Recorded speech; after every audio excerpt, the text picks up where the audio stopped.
Olá, turma, bacana, belezeira.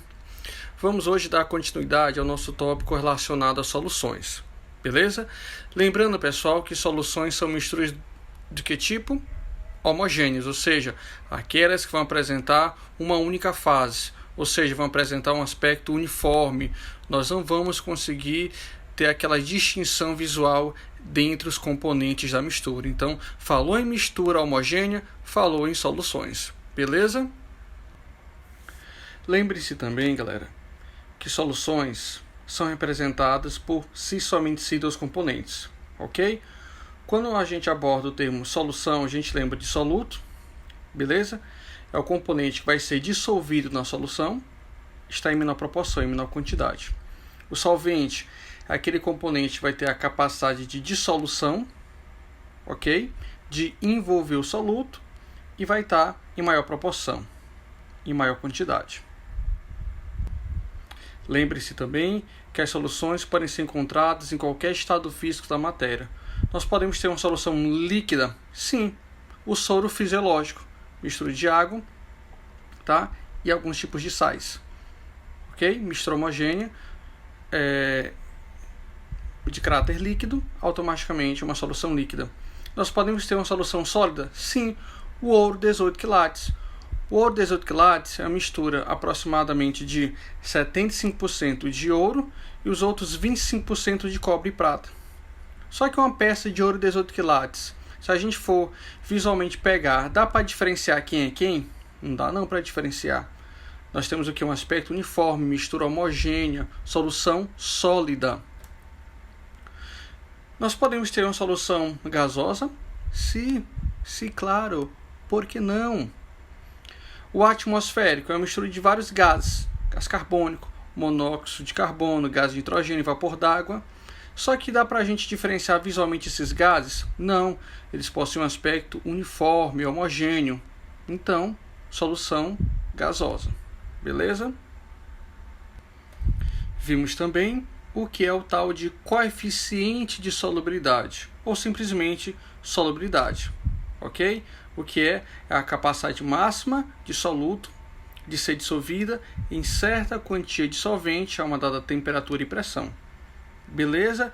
Vimos que a partir do coeficiente de solubilidade, as soluções podem ser classificadas em insaturada, saturada e supersaturada.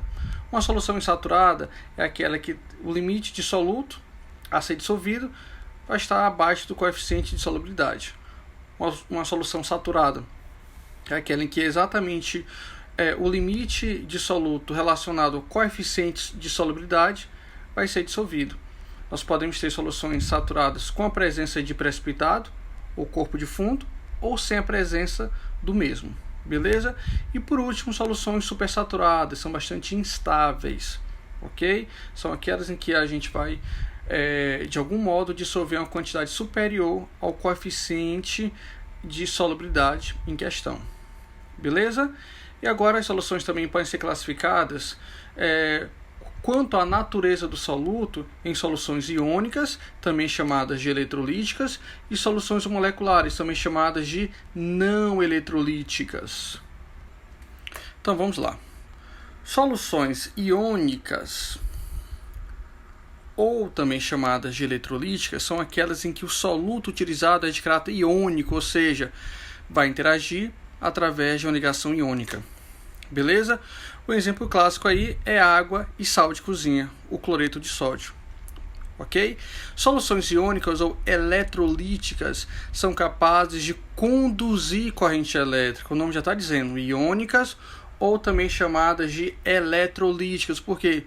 Porque possuem a capacidade de condução de corrente elétrica. Então observa o seguinte, o NaCl em contato com água, ou seja, o cloreto de sódio, NaCl em contato com água, vai se ionizar justamente formando o que? Na+, Cl-, ou seja, vai haver a formação de íons, ok? De cargas positivas, como o cátion Na+, cargas negativas como o ânion Cl-. Então, como vai haver a presença de íons de cargas elétricas na solução, automaticamente há sim a possibilidade de condução de corrente elétrica. Beleza? Se há presença de íons na solução, automaticamente, sem sombra de dúvida, vai haver sim a possibilidade de condução de corrente elétrica. Quando uma solução pode conduzir corrente elétrica, ela é chamada de quê? Iônica ou eletrolítica. Beleza? Já as soluções moleculares ou não eletrolíticas são formadas por um soluto de composto molecular, ou seja, que se interage através de ligação covalente. E esse tipo de solução molecular, também chamada de não eletrolítica, o nome já está dizendo, não eletrolítica, ou seja, não conduz corrente elétrica. Beleza? Um exemplo clássico aí de soluções moleculares ou não eletrolíticas é o famoso água e açúcar, água mais sacarose. Beleza? Quando a sacarose, o açúcar, entra em contato com a solução, tá? Entra em contato com a água, H2O, o que é que vai acontecer? As moléculas de açúcar vão se quebrar em partículas menores? Vão, mas não vai haver a formação de íons, não vai haver a formação de cargas elétricas presentes aí na solução. Ora, então se eu não tenho a formação de íons, se eu não tenho cargas elétricas presentes na solução, então automaticamente não há possibilidade de geração de corrente elétrica. Beleza? Então se atentar bem para esses detalhes aí. Soluções iônicas, também chamadas de eletrolíticas. O soluto é iônico. O que é um soluto iônico? Lembra de ligação iônica. São solutos que se ligam através de ligação iônica, como o NaCl, o cloreto de sódio. Ok? Esses tipos de soluções podem conduzir corrente elétrica, gerar corrente elétrica, ok? Em contrapartida, soluções moleculares são formadas por compostos em que o soluto tem caráter molecular, ou seja, vão interagir através de ligação covalente, beleza? E não vai haver a formação de íons em solução, porque depois da solução formada, não vai haver a formação de íons, ou seja, de cargas elétricas sobre a solução, tá? Então, automaticamente, se não há presença de cargas elétricas de íons, também não há a mínima possibilidade de geração de corrente elétrica. Beleza? Ok? Muito obrigado, pessoal, pela atenção. Ok? Muito grato. Fiquem com Deus. Até a próxima. Fui.